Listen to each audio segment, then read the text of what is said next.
Hello everyone, welcome to ఎకమైఎస్ Academy Hyderabad. So మనం discuss చేసుకునే డైలీ కరెంట్ అఫైర్స్లో భాగంగా ఇవాళ ఉన్నటువంటి థింగ్స్ ఏమున్నాయి చూద్దాం. సో ఇవాళ కూడా నాసాకు సంబంధించిన ఒక స్పేస్ మిషన్కి సంబంధించి ఒక ఈవెంట్ ఉంది. అది దేనికి సంబంధించి శాటిలైటా లేదా ఏదైనా ప్లానెట్ నుంచి స్టడీ చేయడానికి తీసుకొస్తున్నారని చెప్పేసి మేజర్గా చూద్దాం. దాని తర్వాత మనకి కొన్ని జిఐ ట్యాగ్స్ ఇచ్చారు. సో ఇండియాలో జిఐ ట్యాగ్స్ ఇస్తూ ఉంటారు కదా. సో మనకి జపనీస్ ప్రోడక్ట్ కూడా ఒక జిఐ ట్యాగ్ ఇచ్చారు అనమాట. ఇంతకుముందు నియోన్ షో అని చెప్పేసి it's a alcoholic drink. So తర్వాత ఇవాళ కూడా మనకి 3 ప్రోడక్ట్స్కి జిఐ ట్యాగ్ ఇచ్చారు. వాటికి సంబంధించి ఏమన్నా క్లారిటీ ఒకటి చూద్దాం. సో ఇవాళ వచ్చేసి మనకి 19th December. So 9th December సంబంధించిన ఈవెంట్స్ ఏమన్నాయి చూద్దాం. సో ఫస్ట్ వచ్చేసి NASA international mission to survey Earth's water.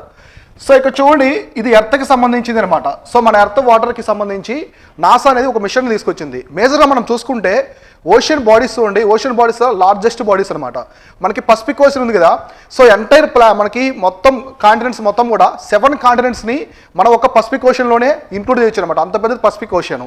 So మనకి పసిఫిక్ ఓషన్ కావచ్చు, రిమైనింగ్ తర్వాత అట్లాంటిక్ ఓషను, సదర్న్ ఓషన్ కావచ్చు, ఆర్కిటిక్ ఓషన్, ఇట్లా వాటర్ బాడీస్ చాలా ఉంటాయి.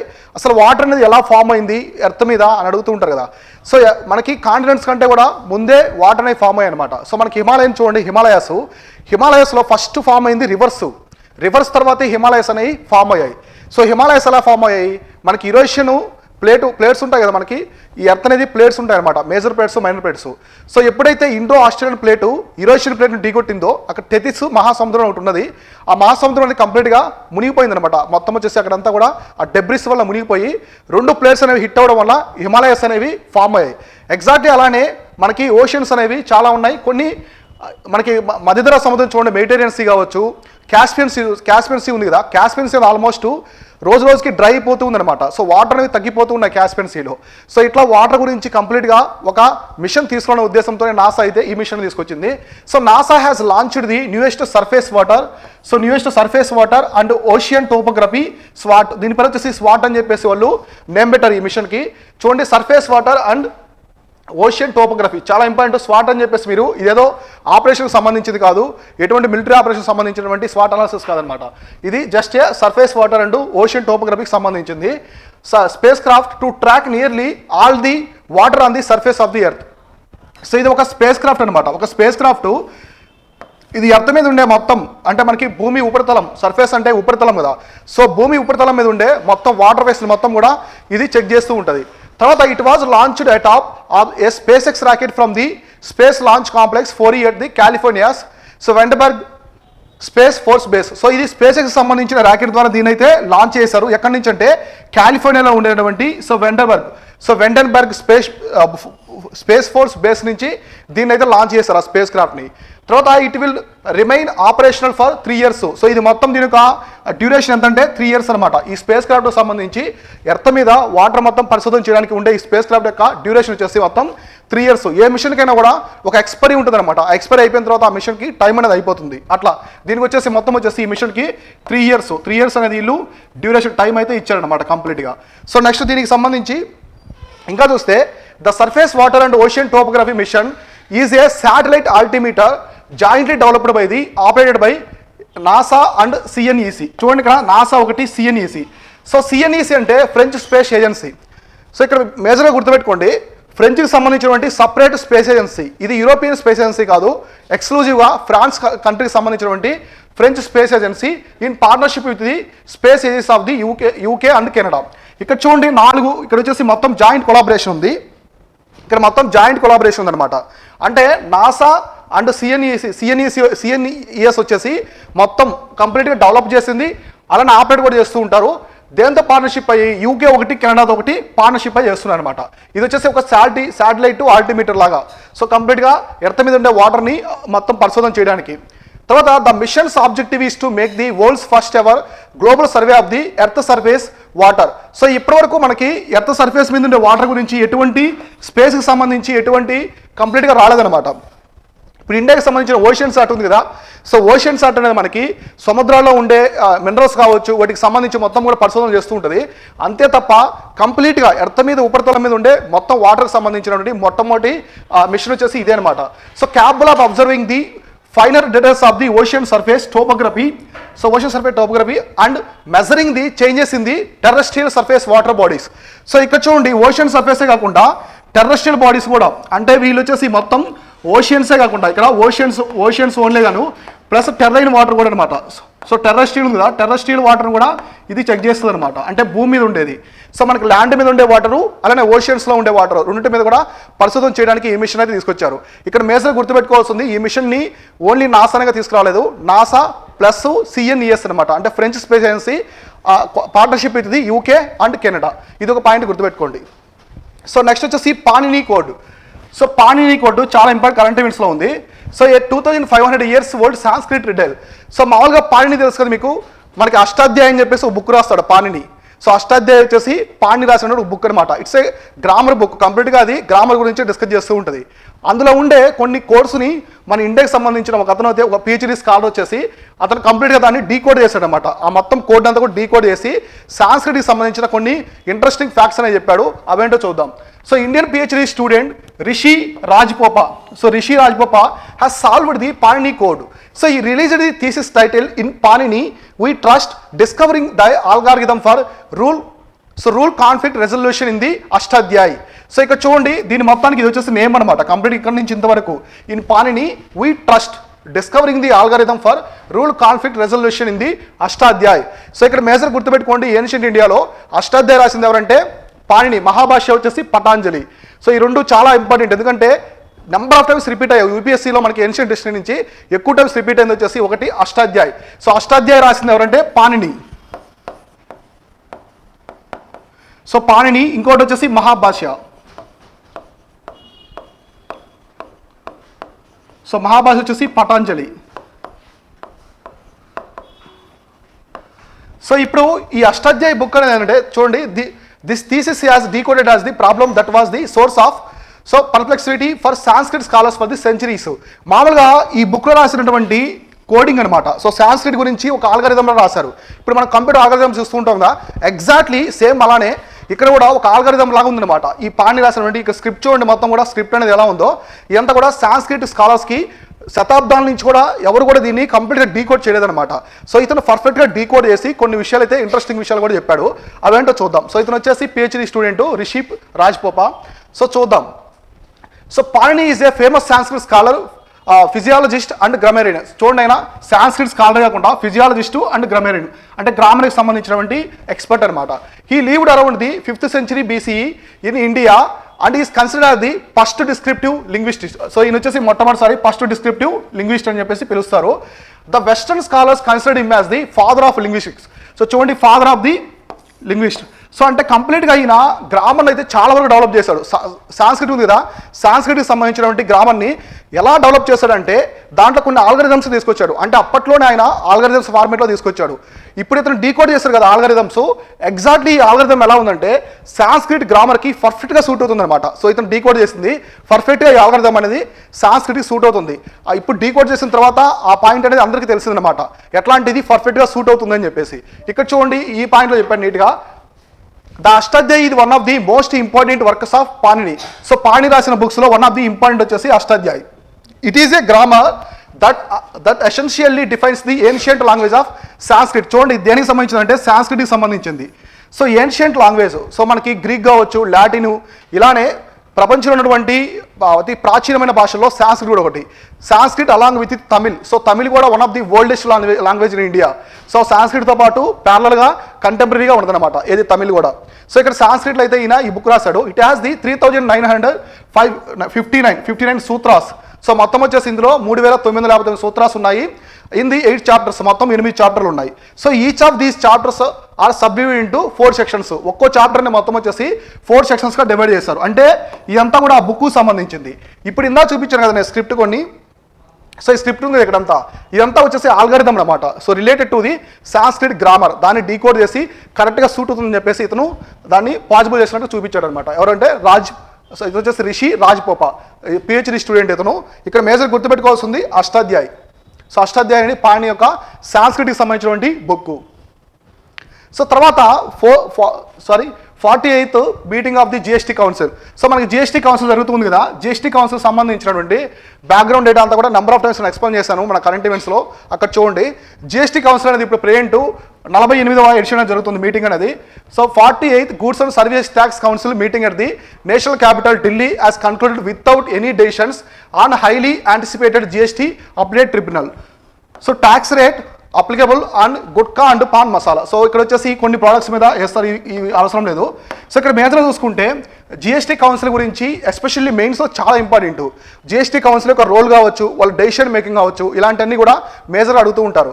సో జిఎస్టీ అనేది మనకి 101 అనమాట. ఫస్ట్ అమెండ్మెంట్ ద్వారా దీన్ని తీసుకొచ్చారు. ఈ అమెండ్మెంట్ ద్వారా మనకి 100th అమెండ్మెంట్ వచ్చేసి land agreement between the Bangladesh and India. So 101 amendment ద్వారా తీసుకొచ్చారు కదా గూడ్స్ అండ్ సర్వీస్ ట్యాక్స్. ఈ ఇంప్లిమెంటేషన్ అనేది మామూలుగా న్యూజిలాండ్ ఆస్ట్రేలియాలో కూడా జిఎస్టీ ఉంది, కానీ మన ఇంప్లిమెంటేషన్ అనేది కొంచెం కాంట్రవర్షియల్గా ఉందన్నమాట జిఎస్టీ. ఏది ఇండియాలో ఇంప్లిమెంట్ చేసిన జిఎస్టీ.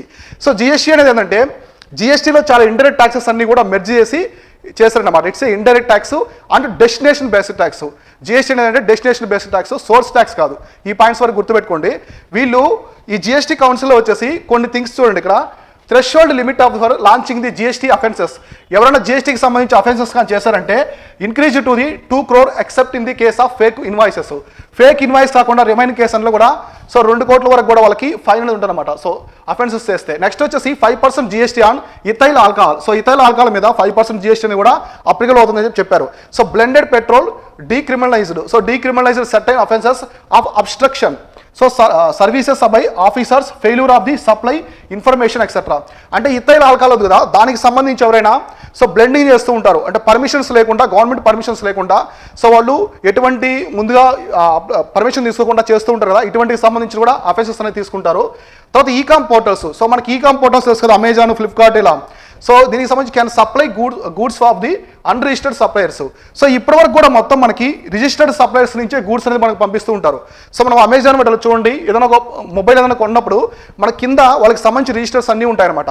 సో క్లౌడ్ టైల్ అని చెప్పేసి అమెజాన్ ప్రొడక్ట్స్ ఎక్కువ అమ్ముతూ ఉంటారు. అంటే కింద మనకి రిజిస్టర్కి సంబంధించిన సప్లయర్స్ మొత్తం కూడా డీటెయిల్స్ ఉంటాయి. ఇప్పుడేం చెప్తున్నారంటే అన్రిజిస్టర్డ్ సప్లయర్స్ నుంచి కూడా గూడ్స్ అనేది సప్లై చేయొచ్చు ఈ కామర్స్ వాళ్ళని చెప్పేసి పర్మిషన్ అయితే ఇచ్చారు. ఇది జిఎస్టీ కౌన్సిల్ సంబంధించినటువంటి recent update. Next FIFA World cup. మీకు తెలుసు కదా, ఫుట్బాల్కి సంబంధించిన ఫిఫా వరల్డ్ కప్లో సో ఫైనల్ జరిగింది కదా. ఫైనల్లో వచ్చేసి అర్జెంటీనా ఫ్రాన్స్కి మధ్య సో హోరాహోరీగా ఒక మ్యాచ్ అనేది జరిగింది. దాంట్లో ఫైనల్గా వచ్చేసి అర్జెంటీనా అనేది గెలిచిందనమాట. సో అర్జెంటీనాలో ఫేమస్ ప్లేయర్ వచ్చేసి లియోనల్ మెస్సీ వచ్చేసి అందరికి తెలిసిన ప్లేయరే. కాకపోతే అర్జెంటీనాకి ఇది థర్డ్ టైం అనమాట వరల్డ్ కప్ రావడం, ఫిఫా వరల్డ్ కప్. సో మెయిన్గా మనకి ఫిఫా వరల్డ్ కప్ ఎక్కడ జరిగిందంటే సో లూసెల్ అని చెప్పేసి ఒక రీజన్ జరిగింది. ఇది వచ్చేసి ఖతర్లో ఉంటుంది. సో ఈసారి ఖతర్లో జరిగింది, లూసెల్లో ఉంటుంది అనమాట. So Messi's Argentina clinched third World Cup trophy from the 6th final appearance. ఇప్పటివరకు అర్జెంటీనా అనేది 6 ఫైనల్స్కి వెళ్ళినప్పుడు కూడా సో ఇది వచ్చేసి 3 times వచ్చింది అనమాట world cup. It had own in the 1978 and 1986. So next వచ్చేసి ఈ వరల్డ్ కప్ని ప్రెజెంట్ చేసింది వచ్చేసి దీపికా పదుకోని. అంటే మొట్టమొదటిసారి ఫిఫా వరల్డ్ కప్ని ఒక యాక్ట్రెస్ అనమాట. ఇప్పటివరకు కూడా ఏ యాక్ట్రెస్ ఎవరు లేరు. మొట్టమొదటిసారి ఒక యాక్ట్రెస్ వచ్చేసి ఈ ఫిఫా వరల్డ్ కప్ వచ్చేసి రిప్రజెంట్ చేసింది. ఆమె వచ్చేసి Deepika Padukone from India. So అలానే ఇప్పుడు అర్జెంటీనా అయితే గెలిచింది.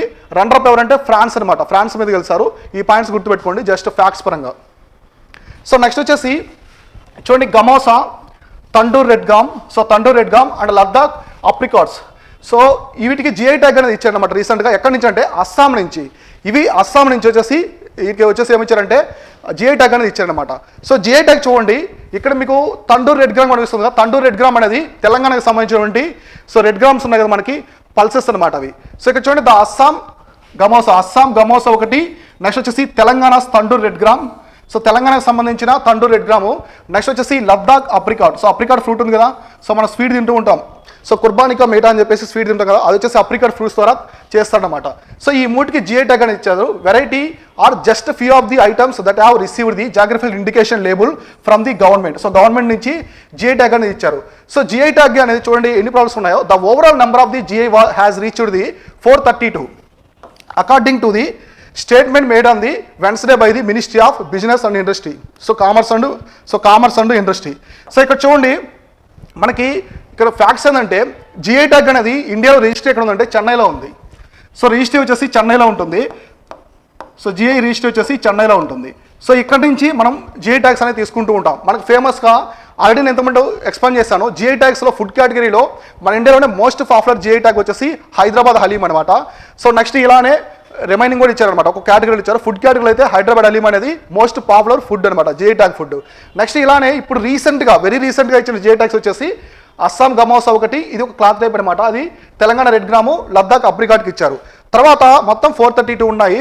ఇక్కడ చూడండి జిఐ ట్యాగ్కి సంబంధించి మనకి మేజర్గా ఏ స్టేట్స్ నుంచి ఎక్కువ జిఐ ట్యాగ్ ప్రొడక్ట్స్ ఉన్నాయంటే ఇవి టాప్ స్టేట్స్ అనమాట. కర్ణాటక, తమిళనాడు, ఉత్తరప్రదేశ్, కేరళ.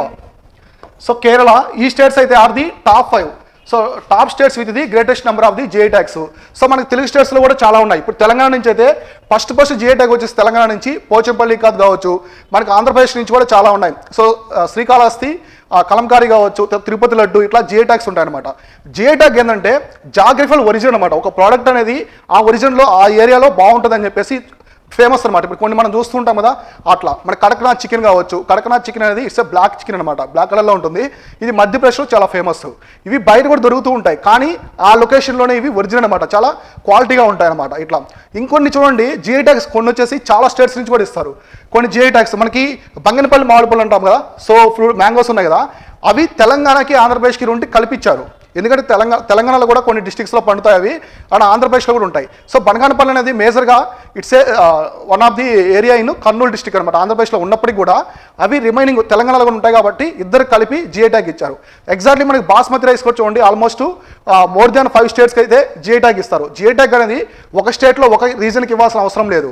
ఆ రీజన్కి సంబంధించి అటువంటి థింగ్ అనేది ఇంకో స్టేట్లో కూడా ఉన్నప్పటికీ రెండింటికి చూస్తారనమాట. అన్ని ఫీచర్స్ చూసి ఎగ్జాక్ట్గా ఉంటే 2 స్టేట్స్ నుంచి కూడా ఇస్తారు, కానీ ప్రోడక్ట్ ఒకదానికే ఇస్తారు. ఇక్కడ మనకి బంగినపల్లి మ్యాంగోస్కి ఇచ్చారు, కానీ 2 స్టేట్స్ నుంచి వస్తాయన్నమాట. ఇట్లా next the government approved spending on 75 crore for the 3 years for GI promotion and awareness programs supporting the promotion of GI tags. So ఈ జిఐ ట్యాగ్స్ అన్ని దేని కింద వస్తాయి? ఇంటలెక్చువల్ ప్రాపర్టీ రైట్స్, ఐపీఆర్స్ అంటారు. సో ఐపీఆర్స్ అంటారు. ఈ ఐపీఆర్స్లోనే మనకి కాపీరైట్ కావచ్చు, పేటెంట్, ఇండస్ట్రియల్ డిజైన్ కావచ్చు. ఇండస్ట్రియల్ డిజైన్ అంటే వాళ్ళు తయారు చేసే ఒక ప్రోడక్ట్ని ఎగ్జాక్ట్లీ అలానే ఇంకో కంపెనీ తయారు చేయకూడదు. ఇప్పుడు మనం పెప్సీ బాటిల్స్, కోకోలా బాటిల్స్ చూస్తాం కదా, అంటే ఆ బాటిల్ షేప్ కావచ్చు, విడ్త్ కావచ్చు, హైట్ కావచ్చు, ఇంకో కంపెనీ ఎగ్జాక్ట్గా అలానే తయారు చేయకూడదు. ఇండస్ట్రియల్ డిజైన్స్ అంటారు వాటిని.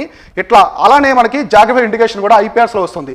సో ఐపీఆర్స్ అనేది చాలా చాలా ఇంపార్టెంట్. మనకి మామూలుగా మనకి ఏమంటే ప్రైమరీ సెక్టర్ ఉంది కదా, అగ్రికల్చరు, సెకండరీ సెక్టారు ఇండస్ట్రీస్, తర్వాత మనకి టెర్షరీ సెక్టార్ సర్వీసెస్.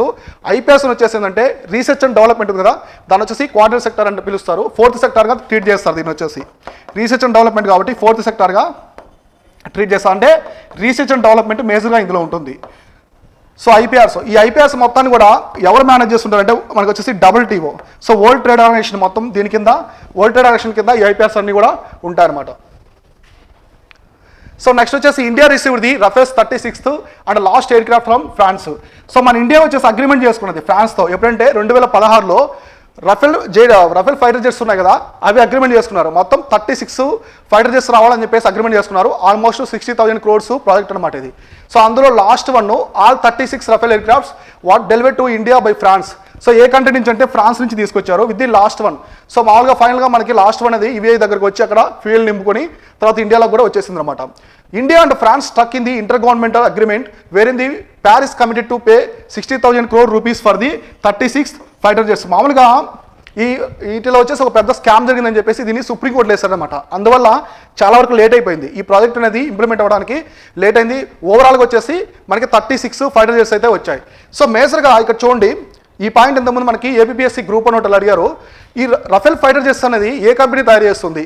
ఈ కంపెనీ తయారు చేసడానికి రీసెంట్గా కరెంట్ ఈవెంట్ కూడా లింక్ ఉందన్నమాట. మనకి ఇండియాలో చాలా ఉంటాయి, మిగ్ ఉంది, సుకోయ్ ఉన్నాయి.